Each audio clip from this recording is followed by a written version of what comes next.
Hey, Mike here with That's Good Enough For Me.com. We're doing our Who's Zoomin' Who series. I'm with Josh Jurk from School Drugs. This is our season 4 premiere. How the hell are you doing?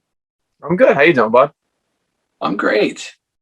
Another episode in, and I'm excited about this one. I stumbled upon Modern Medicine when it came out in 2019, and as kind of a cynic of hardcore punk nowadays, it kicked me in the groin. It's excellent. So I wanted to talk to you about that record. Did you want to talk about going to the hospital for getting kicked in the groin? Sure. I mean, was it bad? Did you need surgery? Did you have to I had a lawsuit I'm in for. No, I already have one of those mesh implant things because I had a hernia for a very long time. So cool. It actually wasn't that bad. I didn't go to the hospital. I was able to just continue to listen to the record. And so cut the shit. It's a good record. Let's talk about it. Thank you, dude. I appreciate it. Now, for me, what caught my eye about it immediately was just the authentic production. It sounds like an 80s punk record. Mm. There's a few places where I guess I'm versed enough in Pro Tools and digital recording to know, they kind of did this production technique there. But as far as just general faders, fucking reverb strings, and a lot of tricks like that were used, and I really was impressed by it. So I wanted to kind of talk to you about your intent, production-wise, doing the record, and how you were able to pull it off and make it sound so authentic without it sounding, like a piece of shit. Your first mistake is that it is not digital. There's nothing. We mastered it digitally, but Mm-hmm. it was recorded to tape. Not because I want to. I'm not that guy. I'm not the audiophile kind of music listener. I couldn't really tell you the difference between a fucking MP3 and a WAV file if you played them back to back to me. I would probably tell you that it's the same thing, but we only did it to tape because at the time our drummer, Chris, who recorded it, only had tape machines. He didn't switch over to Pro Tools or anything kind of digital yet. So he only had a 1/4-inch tape machine, or I don't even know what size the actual tape is. And he also didn't have any reverb. Shockingly, I had to bring my own reverb pedals. He has a big, gigantic reverb tank in his studio. It's like this. It looks like a piece of furniture. It looks like a big wooden, contraption. And we ran a lot of the stuff just kind of through that, and it has a really dark reverb tone to it. And for one thing, I could never get him to give me enough reverb. It would just be just give me more, whatever you think the craziest amount that would make me upset would be. Take that and maybe go a little bit more than that, just a little bit. But doing shit to tape, it's a weird process because you don't do a bunch of takes and just pick the one. You don't just go play the riff, play the solo thing, and then immediately after play it again, play it again, play it again. It's recording that was me in the control room listening to guitars being played and listening to it live, and then kind of running around to the other room, opening the door and going, "Hey, do you think you could do that any better?" And that's not a question of I think you did poorly. It's you playing, know if that wasn't the one that you want. Yeah. Because there's nothing worse than listening to a record and thinking that part's coming up. That part's there it is. There's the thing I fucked up. And now you have to listen to that forever and ever and ever and ever. So it's me opening the door and being do you think you could do that any better?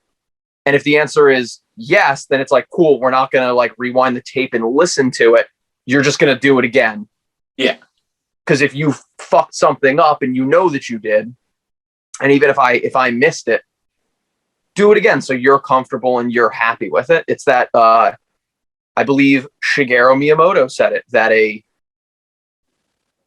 late game is eventually good, but a rushed game is bad forever. Brilliant. Same thing applies to a record. A rushed record is going to be bad forever, but if you take the time, and even if it has to be late for whatever reason, eventually it will be good. Definitely. And I think that answers a lot of my questions about the authenticity of the record, because it was just done the same way that it would have been done in the 1980s. Yeah, that's what on the first 7-inch we did to tape too, because same thing. And there's the first track, there's these kind of weird, like whoop kind of sounds that happen at the beginning. And I'd heard that on older records and never really paid any attention to it until I heard it on our thing and asked Chris, like, is that, like, what is that? Like, where does that sound come from? And he's like, oh, that's just the sound that it makes when you play the tape after it's been kind of cut. It just makes that noise when there's not really anything, I guess, before it. It makes this like weird little like whoop sound. And we left a bunch of that kind of stuff in because it just sounded cool. And I guess if you're someone that knows what that is, you're like, ooh, they left the little whoop things in. Now, the one departure from 1980s that really surprised me and made me laugh out loud was the sample from UHF, which I just rewatched that movie. So that was an excellent choice. I just bought the soundtrack the other day. Someone had it at a local record shop, and I had to jump all over it. I've probably seen that, 1,000 fucking times. I've been a huge Weird Al fan since I was a little kid. And when I was like maybe 10 or 11, like went and saw Weird Al and got him to sign my CD. But I've been, it was like one of the first things that I probably ever picked out on my own. Yeah. That they had at, Walmart or Target or wherever I went. And I probably saw like a music video of his when I was a kid and was like, that was really funny because he's making fun of Michael Jackson. And that's funny to me. Mm-hmm. Oh, agreed. Yeah. We're the same person in that regard. I grew up with Weird Al, read about Dr. Demento and stuff like that. And like, I think I took my dad's like crystal radio from the 50s and like tried to listen to Dr. Demento. It was on late at night, for an elementary school kid. But that's great. There's been Weird Al's been brought up so many times in so many interviews in the last few weeks. And that's super strange, but he also has, he's doing something on Record Store Day. I read, I don't know exactly what they're releasing, but it's something old, being re-released on vinyl. But I got to look that up because I looked at the Record Store Day list and I was not stoked about much on it. There's pretty few things that I'm ever like, I got to get there early and get that. I usually wind up like conceding and buying something like, all right, I guess I'll pick up fucking Cardi B Gangsta Bitch music because that's what they have. And who knows when they're going to repress that. Well, we should. So my obsessive collection is behind me and I don't have enough room for it at all anymore. So I have thought about becoming a vinyl record collector for the better part of 15 years, only to say maybe in a couple years. So, right. And I just don't have any place to put the fucking stuff right now. So I want to talk to you. I know that your band is big on vinyl releases and it's cool. So let's talk about that a little bit. For me, having your thing on like our first 7-inch is the first thing that I've ever I'm going to be 30 next week or the week after that, whatever the 22nd is. And so the 7-inch that we put out was the first thing that I ever did that was on vinyl and was something that wasn't like a direct friend putting out. Like, I've had friends put out like tapes for me where you can do like 50 or 100, and if you get stuck with 50 or 100 tapes, it's not the end of the world. But to do a record and you have to get, say 500, which is this like insurmountable amount that you go, I'll never sell that many, whatever. That was the first time someone ever approached us and was like, hey, I like your band, I want to put something out for you.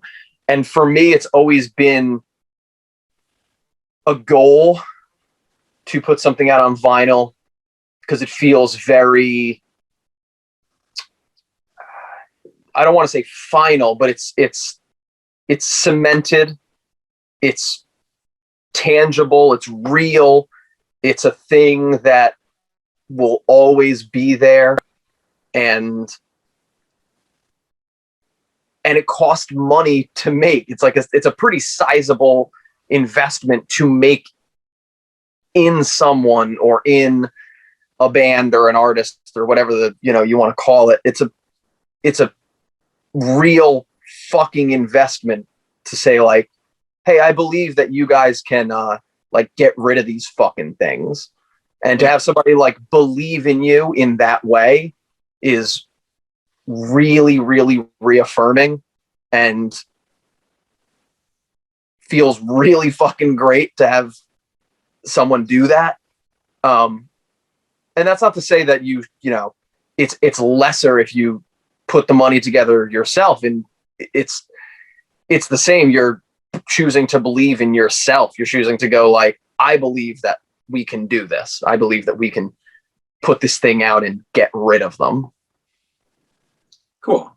No, that's a great answer. I like that. Now, going back to believing in yourself and believing what you're doing, my relationship with like hardcore music, especially coming out of like 2007, 2008, when it was just this bloated corpse of shit. I mean, MySpace was just clogged with artists calling themselves hardcore, all on different sides of the spectrum.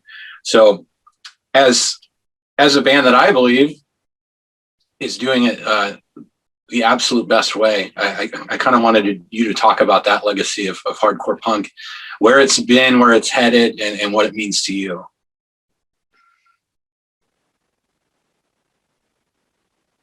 I mean, I got into it like around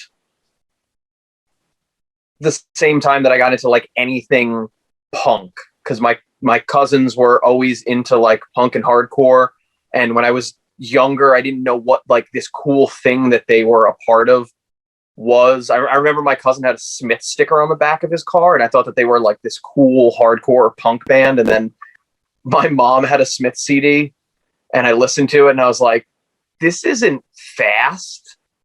Like, why are they into this? This isn't cool. And I was like, 8. So I was like, this is bad. And I'm sure there's plenty of people who agree with me that's still bad. I don't agree. But I was always, trying to do whatever the hell they were doing, because they were more like older brothers to me than cousins. So when I was of an age that it was acceptable to like have my cousin bring me to a show, I'm like, please, like bring me to a show. Like, I want to see your band and I want to go to a show and whatever. And he finally was like, all right, fine. Like, I'll bring you to the show. Like, come on. And to be hanging out with my older cousin and like not have my mom there or like my parents or anybody. And it's just like the two of us hanging out and like palling around was really, really cool for me as like a little kid. And he's putting on like music that I've never heard, and it's fast and it's loud. And I'm like, this is the thing that I thought that the Smiths were like. And, we get there and like all of his super cool friends are there, and they're all like slightly jazzed that you know, he brought his little cousin to the show. It was like, you know, kind of like a little novelty about it. And then from there, I was like, cool, I have to do this all the time now. Now I'm going to bug my parents about bringing me to these things. And generally it was like, oh, is you know, is your cousin's band playing? And I was like, yeah. Andy's band's playing, like, it's gonna be fine. And then I think my mom would call him and be like, are you guys playing this thing that Josh wants to go to? And he'd be like, yeah, you can drop him off, he'll be fine. And then they would like drop me off at like 13 or 14 or whatever, and I would have my run of the place. And luckily there was a few kids that were like only a couple years older than me that I was able to kind of hang out with and not have to like, you know, be poking and bugging all of like his friends that were his age. And you know, then from there you kind of discover the stuff that you like that isn't, you know, necessarily the things that people are giving to you. And so like going to the shows that he brought me to, I found out about bands that I liked. There was a band called Void Control that was way more punk than they were hardcore, and they sounded a lot more like Adolescents and kind of Dead Kennedys and stuff like that I had heard in like Tony Hawk games. And so like I kind of started like trying to follow them around and getting my dad to take me to their shows. I remember there was a show they were playing at the Stone Pony with some band that I'd never heard of called DOA. And I was like, I just want to go see Void Control. And I think I left before DOA played. And then looking back now, I'm like, man, I wish I had just fucking stayed around and watched DOA. Yeah. But as far as the current state and future, like there's constantly great shit coming out, always from anywhere. Your boys with the Bib Dudes, that record is fucking killer. That came out 2019, 2020, like around somewhat the same time as ours did, and I saw that like get stacked up in a lot of the like same kind of list of like the best records of the year, and I was like, yeah, it's fucking warranted. That record rips. There's a band from Manchester, England called Incisions that just put out their LP that I would also recommend to you. I think you'd be into it. And as soon as I heard that, I felt like a bit of a kinship with them. I was like, yup. They get it. Yeah. If we were going to go over there, I was like, this is the band that we would fucking play with. That's great. No, I really like that. And I guess my bitterness is more like, you know, I grew up watching, we had these VHS tapes that we all shared as friends. So we had like the Dead Kennedys live in San Francisco show, the Last Stop Ivy show. Terribly shot, obviously. And the first Green Day show too. Yeah, I think I've seen that. But well, the Last Operation Ivy show is supposedly the first Green Day as Green Day. Oh, I didn't know that. I just remember seeing the way that those guys in those bands looked in VHS and just being like, wait, they look like that? Especially Ian. Totally. He looked so funny to me. Yeah. Because we like adored that collection of songs, and we, you know, eventually you're like, well, this guy's got to be like really hot, right? Because he's cool. Like he sounds cool. I mean, he's this friggin' goober. But Jesse Michael's a cute guy. He's all right. Yeah. So there's this moment where I was like, my pop punk band was opening for like 6 hardcore bands in the Midwest. And I kind of looked around and there were people like ninja fighting in the crowd. It's when that became a fucking thing. Right. You know, during the big breakdown. And every single person there was dressed exactly the same. It was like camo shorts or basketball shorts, like band shirt, flat bill. And I was just like, and I was looking around and I was like, how is this even fun for them? Like, yeah, punk rock is supposed to, and like, obviously I like listen to Kesha and like play Pokemon Go. So like, I don't think that I'm really someone to talk about what punk rock is, but what it's always been to me is individuality and really not caring what everybody in the same room as you thinks. So that's where I just like shoved it away. I was like, okay, that's hardcore music now. It's all the same. So So yeah, thank you for the breath of fresh air. Bib is a really good example of that as well. There's wonderful punk music that's happening, and obviously I'm not, a few minutes away from New York City like you are, but yeah, Internet. yeah, no, the internet's great, and even just like interviewing punk bands and reviewing records is really allowed me to step outside my box and decide that as a bitter 37-year-old that I can still be impressed by things. So yeah. I mean, Indecision has been putting out all kinds of cool stuff too. Skullcrack, their last LP was fucking great. I think they're doing a 7-inch next. The tuning stuff has been fucking awesome. And that stuff is like really cool to me because it's a little bit heavier than I normally go, but it's still interesting and diverse in its musical properties, I guess. But the Power Alone record is like a similar example too, where I'm like, this is a little heavier than I usually listen to, but kind of being on the same label as all these bands and being like,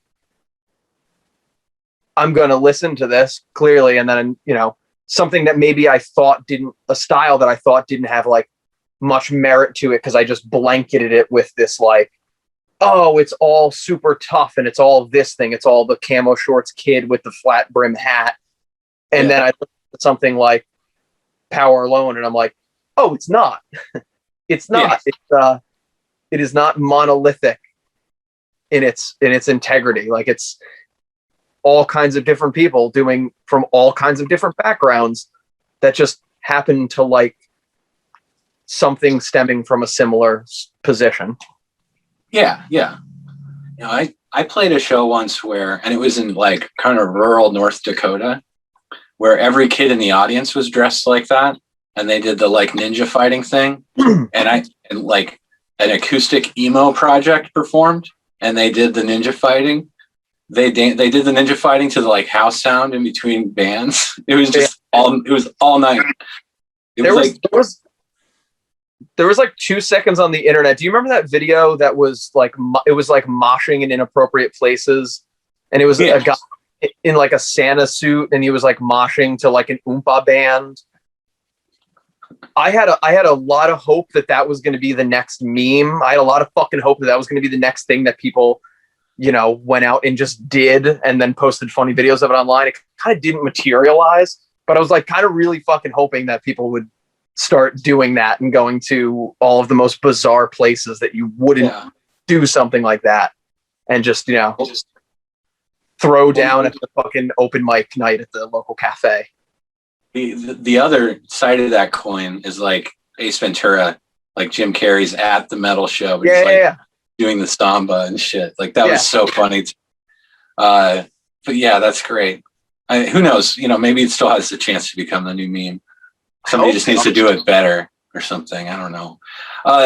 Next, I wanted to talk about your new release because it's super unique and it's really weird. And take it away. I think this is the first time I'm like saying anything about it.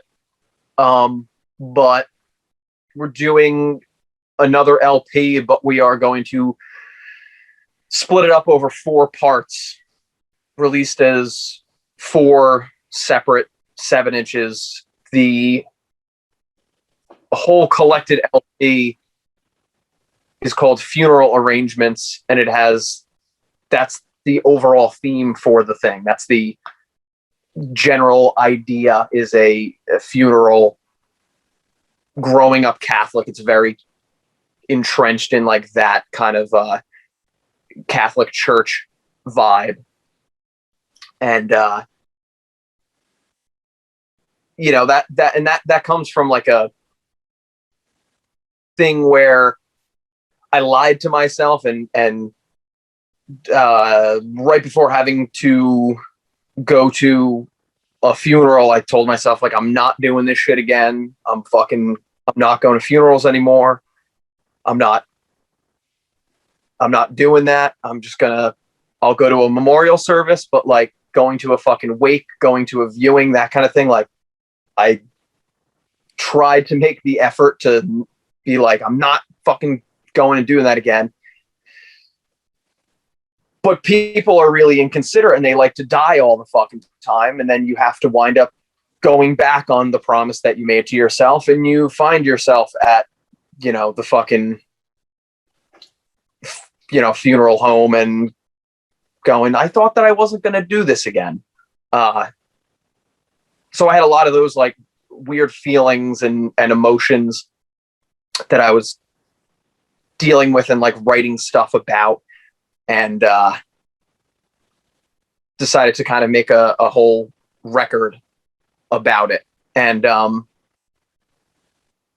right around when we were talking about starting to do this thing is right around March, when everything closed, and we were just going to do it as like an LP and be like, all right, it's been a year, or it'll be 2 years since the last one. That's a good time to put something else out. And then we couldn't tour, we couldn't do anything. Everybody's still trying to figure out what they can and can't do. And I didn't want to put out another LP with the chance that we can't go and like tour on the fucking thing. Yeah. So I wanted to do something where we could do something artistic and interesting, but over an extended period of time. And everything is been thought out. So there's 4 7-inches, if I didn't say that. And each one has 3 songs. And the whole package has been over thought out to wild extents. There's some things that I want to just leave to when you actually physically get the thing. But there's a lot of theming and artsy bullshit. Hell yeah. No, I'm very excited for the experience, especially incrementally, but I'm also just excited to hear some more School Drugs. So I'm stoked about that. And then, in closing the interviews, I'm doing the awkward, like, so what's the plan with the band? You kind of answered a lot of that. I see that your fest date in October is still published on your Bandcamp. Mm-hmm. So is that at this time, is that kind of the projected next show? That's the next time we're scheduled to play. That's the only thing that we have on our calendar at the moment. Because there's I'm not going to go play anything right now. There's, it doesn't seem a particularly good idea to me. And I have no fucking idea when we're going to get to it. So that's far enough in the future that hopefully everybody fucking plays ball and goes and gets vaccinated, and we'll be able to do shit. Yeah. Ball. I don't know. That's like, that whole thing is also what I do for work. So I'm like fucking waiting around for everybody to like get their shit together and go get fucking vaccinated so that I can also just go back to fucking work and have something to do any day of the week. Yeah. And then, in closing here, so the artwork for Modern Medicine is killer. Like, I really like it. Thanks. And I remember the first time I saw it, and I was looking at the menacing eyes of those doctors with the masks on. Mm-hmm. Thinking about it as I was popping it up here before the interview, I was like, man, School Drugs like really did the surgical mask thing first. Like,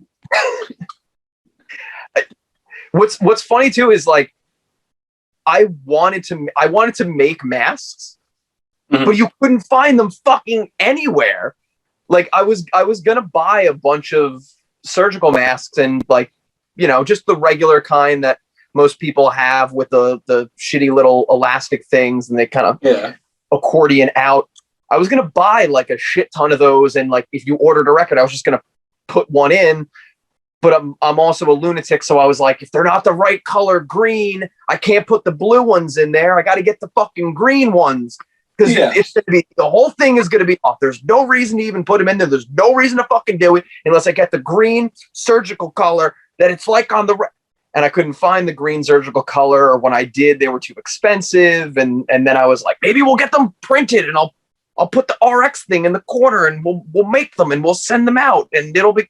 And then I couldn't find them, and then in a fucking tragic irony, here we are. They're everywhere. You can get them wherever. My girlfriend bought a like 4-pack of masks at Target. And she handed me the one, and she was like, you know why I got you that one? I was like, because it's the same fucking surgical color green as on the Modern Medicine record. And she was like, yeah. And I was like, yeah, if I had this, a fucking year and a half ago, I would have 500 of them, and I would have them with every fucking record. I did buy surgical gloves that were the same green color, though. I'm really glad I brought up this whole mask thing, because I didn't think it was even going to go anywhere. No, yeah, dude, I wanted to do that. I wanted to put masks in with the thing, and I wish I had tried a little harder, because then if you ordered a record, you would have been a little bit more prepared for this fucking disaster we're currently living in. Well, yeah. Well, I got to end that there. That's brilliant. And, to my 3 subscribers, if you haven't listened to School Drugs, you got to check them out. And Josh, I wanted to thank you. This is a long time coming. I've been stoked to hang out with you on here. Yeah, absolutely. Always good talking to you.